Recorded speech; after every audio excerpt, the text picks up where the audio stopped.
আসসালামু আলাইকুম রহমতুল্লাহি ওবরকাতুহু। সম্মানিত দর্শক, প্রাচ্যের যে সংঘাত, এটি ক্রমশ জটিল থেকে জটিলতর হচ্ছে। ইরান, আমেরিকা এবং ইসরায়েলের যে যুদ্ধ, এটাও দীর্ঘতর হচ্ছে। যুদ্ধ বন্ধ হওয়ার যে একটা আশাবাদ আমরা দেখছিলাম, নানা কারণে এটি বন্ধ হয়ে যাওয়ার সম্ভাবনা দেখা দিয়েছে।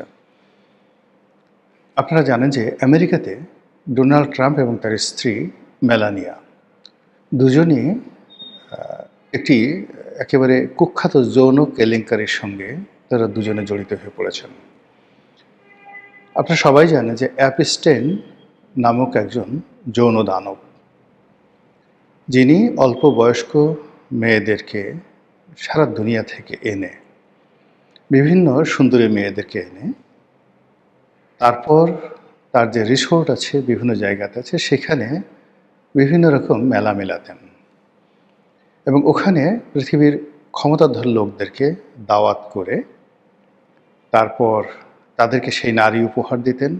অনেক সময় সেই তরুণীদেরকে মেরে ফেলা হতো, তাদের উপর যৌন নির্যাতন করা হতো এবং একই সঙ্গে ওই যে সেক্স ট্রেড, যৌনকে তাকে ব্যবহার করে তিনি অর্থনীতি নিয়ন্ত্রণ করতেন, রাজনীতি নিয়ন্ত্রণ করতেন এবং ওখানে অনেকগুলো বড় বড় ডিল হতো। এই লোকটির বিচার চলছিল, সেই লোকটি মারা গেছেন, কিন্তু তার যে কর্মকাণ্ড, সেই কর্মকাণ্ড নিয়ে তার অফিসের সঙ্গে বিভিন্ন যে নথিপত্র ছিল, ফাইলপত্র ছিল, সেই সকল ফাইলপত্র সাম্প্রতিক সময় মার্কিন যুক্তরাষ্ট্রের বিচার বিভাগ সেটা উন্মুক্ত করে দিয়েছে জনগণের জন্য। সেই ফাইলে বহুবার ডোনাল্ড ট্রাম্পের নাম আসছে, তার স্ত্রী মেলানিয়া ট্রাম্পের নাম আসছে, আমাদের বাংলাদেশের ডক্টর মোহাম্মদ ইউনূসের নামও আছে, বিল ক্লিন্টনের নাম আছে, তারপর সেখানে বিল গেটসের নাম আছে, আরও অনেক, জেফ বেজোস থেকে শুরু করে আরও অনেকের নাম আছে। এখন মেলানিয়া এবং ট্রাম্পের সম্পর্কে যে কথাগুলো আসে সেটা হলো, মেলানিয়ার সঙ্গে মার্কিন ফার্স্ট লেডি, তার সঙ্গে অ্যাপস্টেইনের সরাসরি সম্পর্ক ছিল, সেক্সুয়াল রিলেশন ছিল।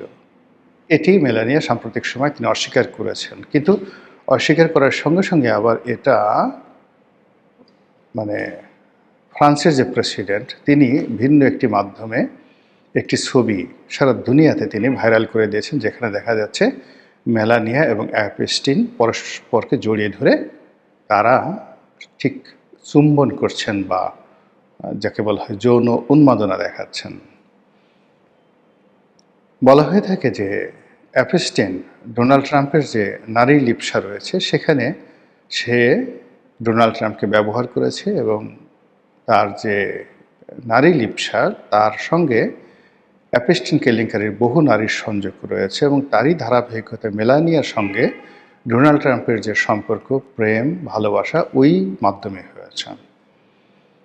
এটা নিয়ে যখন মার্কিন যুক্তরাষ্ট্রে রীতিমতো তোলপাড়, বিচার যখন তুঙ্গে, ঠিক সেই সময়টাতে এই বিচারকে বিঘ্নিত করা মানুষের মনকে, আমেরিকার জনগণের মনকে অন্যদিকে ধাবিত করার জন্য সে হঠাৎ করে ইরান আক্রমণ করে বসে। তো ইরানে আমেরিকার যে বিরোধ, সেই বিরোধ, স্বার্থ, এর কোনোটাই সফলতার মুখ দেখেনি। বরং ডোনাল্ড ট্রাম্পের এই টোটাল প্রকল্পটা বুমেরাং হওয়ার পর সেই অ্যাপস্টেইন ফাইল আগে যেভাবে ছিল তার সেটা আরও মারাত্মক আকার ধারণ করেছে। এই যে মারাত্মক আকার ধারণ করেছে, এর সঙ্গে আমেরিকার সঙ্গে ন্যাটোর সম্পর্ক, আমেরিকার সঙ্গে ফ্রান্সের সম্পর্ক, আমেরিকার সঙ্গে স্পেনের সম্পর্ক সর্বনিম্ন পর্যায়ে পৌঁছে গেছে। বিশেষ করে ফ্রান্সের প্রেসিডেন্ট যিনি আছেন ইম্মানুয়েল ম্যাক্রো, তার সঙ্গে ডোনাল্ড ট্রাম্পের ব্যক্তিগত সম্পর্ক কাদা ছোঁড়াছুঁড়িতে পরিণত হয়েছে। ডোনাল্ড ট্রাম্প ফ্রান্সকে এই যুদ্ধে জড়াতে চেয়েছিল, ফ্রান্স এই যুদ্ধে জড়ায়নি। এই জন্য ব্যক্তিগতভাবে আক্রমণ করতে গিয়ে সে বলেছিল যে ম্যাক্রোকে তার স্ত্রী মারধর করে, ভীষণভাবে মারধর করে। আর এটার উত্তরে ম্যাক্রো জাস্ট এই অ্যাপস্টেইন ফাইলের একটি গোপন ছবি এটি ইন্টারনেটে ছেড়ে দিয়েছেন, যেখানে মেলানিয়াকে দেখা যাচ্ছে যে অ্যাপস্টেইনের বাহুলগ্ন হয়ে তিনি যৌনকর্মে লিপ্ত। এবং এটা আমেরিকাতে এরকম একটা পরিস্থিতি তৈরি করেছে যার ফলে মেলানিয়া প্রেসের সামনে এসে এই কথা বলতে বাধ্য হচ্ছেন। আর এরই প্রেক্ষিতে যখন ইসলামাবাদে আমেরিকা এবং ইরানের শান্তি চুক্তি হওয়ার কথা, আলোচনা হওয়ার কথা, সেই আলোচনাটা যখন ভেস্তে গিয়েছে তখন মানসিকভাবে একেবারে সম্পূর্ণভাবে ভেঙে পড়েছেন যাকে বলা হয় ডোনাল্ড ট্রাম্প। নর্মালি তিনি লম্ফ দেন, ঝম্প দেন, বড় বড় কথা বলেন, কিন্তু যখন এই ব্যর্থ টিম ইসলামাবাদ থেকে আমেরিকাতে ফিরে গেল তখন ডোনাল্ড ট্রাম্প মূলত মাটির সঙ্গে মিশে গেছেন। এখন তার পক্ষে সেই অ্যাপস্টিন ফাইল ধামাচাপা দেওয়া সম্ভব নয়। তার স্ত্রীকে নিয়ে যা কিছু হচ্ছে সেটার ব্যাপারে কোনো কথা না বলাও তার পক্ষে সম্ভব নয়, বলাও সম্ভব নয়। অন্যদিকে যেটা হচ্ছে ইসরায়েলে, আপনারা জানেন যে বেঞ্জামিন নেতানিয়াহু আপাদমস্তক একজন দুর্নীতিবাজ মানুষ। বহুদিন ধরে তার দুর্নীতির বিচার হচ্ছে। বিচার যখন শুনানির পর্যায়ে আসে তখনই সে একবার গাজাতে আক্রমণ করে, একবার লেবাননে আক্রমণ করে, একবার হুতিদের আক্রমণ করে, একবার ইরান আক্রমণ করে। এই যাবৎকালে যে কটা যুদ্ধ হয়েছে নেতানিয়াহু যেগুলো করেছে প্রায় সব কিছুর মূলে তার নিজেকে সেই দুর্নীতির মামলা, যেখানে তার যাবজ্জীবন কারাদণ্ড হওয়ার সম্ভাবনা রয়েছে, সেই মামলা থেকে বাঁচার জন্য, সেই মামলাকে পিছিয়ে দেওয়ার জন্য বারবার সে শুধু সেই কাজটি করছে। যখন ইরান এবং আমেরিকার এই যুদ্ধবিরতি হলো 2 সপ্তাহের জন্য, সঙ্গে সঙ্গে সেই ফাইল সামনে চলে আসছে, দুর্নীতির ফাইল। কোর্ট থেকে বলছে যে এখন তো এমার্জেন্সি নাই, তুমি আসো। সে তখন বলছে যে আমি এখনও পর্যন্ত নিরাপদ নই, আমার উপর আক্রমণ হতে পারে, নিরাপত্তার সমস্যা আছে, আমি এখন বেরোতে পারবো না, আমাকে আরও কিছুদিন সময় দাও। আর এই সময়ের মধ্যে সে কী করলো, দেন লেবাননে আক্রমণ করে বসলো। আর যেই মুহূর্তে সে লেবাননে আক্রমণ করলো, সঙ্গে সঙ্গে ইরান বলল যে আমাদের এই শান্তি চুক্তির মধ্যে লেবাননকে অন্তর্ভুক্ত করতে হবে, অন্তর্ভুক্ত না করলে এই যুদ্ধ কার্যকর হবে না। তো এইভাবে দেখুন এখন পর্যন্ত, আজকের এই দিন পর্যন্ত সারা পৃথিবী থমথম অবস্থায় আছে। থমথম অবস্থায় আছে যে শান্তি চুক্তির যে আলোচনা, এই আলোচনাটা দ্বিতীয় দফা কবে চালু হবে, শুরু হবে সেটা আমরা জানি না। হরমুজ প্রণালীর উপর আমেরিকার কোনো কর্তৃত্ব হয়নি। ইরান এখনও পর্যন্ত পরিপূর্ণভাবে নিয়ন্ত্রণ রক্ষা করছে, এমনকি যে সকল দেশকে সে ছাড় দিয়েছিল সে সকল দেশকে এখন ছাড় দিচ্ছে না। সেখানে যে চালাকিগুলো করছে সেটা হলো যে সে এই জলপথে নিরাপত্তা এখন এই মুহূর্তে দিতে পারছে না, ছাড়পত্র দিতে পারছে না। এর কারণ হলো এখানে যুদ্ধের সময় যে মাইনগুলো সে স্থাপন করেছিল সেই মাইনগুলো হারিয়ে গেছে, এখন সে তার প্রযুক্তি দ্বারা ডিকটেট করতে পারছে না। আমেরিকা কার্যত বলছে যে আমি এই মাইন অপসারণের জন্য চেষ্টা করব, কিন্তু এটা এত সহজ বিষয় নয়। যার জন্য আমেরিকার যুদ্ধজাহাজ সেখান থেকে আমরা দেখলাম যে সেখানে গিয়েছে। তো ওই মাইনের মাধ্যমে হোক, টর্পেডোর মাধ্যমে হোক, যে কোনো মাধ্যমে হোক, যদি সেই যুদ্ধজাহাজে আক্রমণ চলে, আবার সেই যুদ্ধ নতুন করে শুরু হবে। ঘটনা যাই হোক না কেন, মধ্যপ্রাচ্যের শান্তি সহসা আসবে না। আমাদের দেশের তেলের সমস্যা, ডিজেলের সমস্যা সহসা যাবে না। ব্যবসা বাণিজ্য, মধ্যপ্রাচ্য কেন্দ্রিক ট্রেড অ্যান্ড কমার্স, এটা সহসা ভালো হবে না। আমাদের যে শ্রমবাজার, সেই শ্রমবাজার সংকুচিত হয়ে গেছে। যুদ্ধ শুরু হওয়ার আগের থেকে আজ অবধি একজন নতুন শ্রমিক সেখানে যায়নি। আর ইতিমধ্যে না হলেও কয়েক লাখ মানুষ চাকরি হারিয়েছে।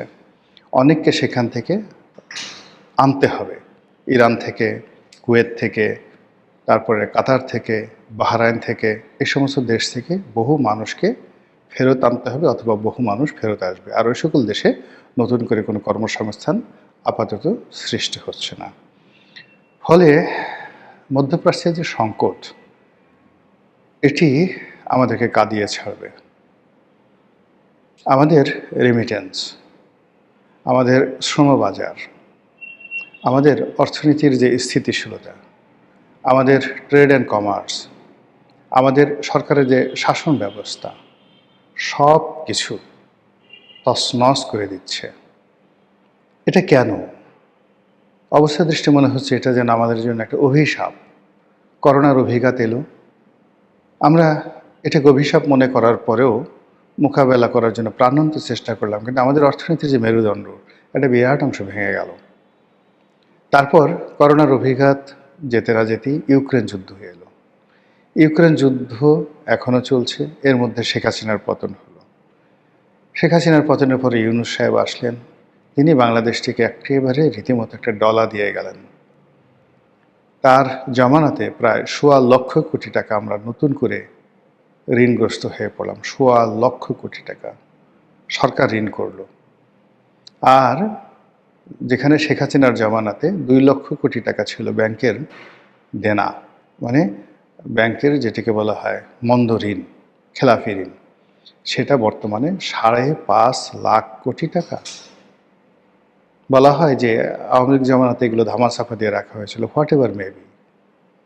এখন ৫.৫ লক্ষ কোটি টাকার এই যে খেলাফি ঋণ, তার সঙ্গে ৫টি ব্যাংক, এবং সেই 5টি ব্যাংক আবার এখন আগের মালিকদের হাতে দিয়ে দেওয়া হচ্ছে, এবং এর পেছনে কত হাজার কোটি টাকার লেনদেন হয়েছে একমাত্র আল্লাহ জানে।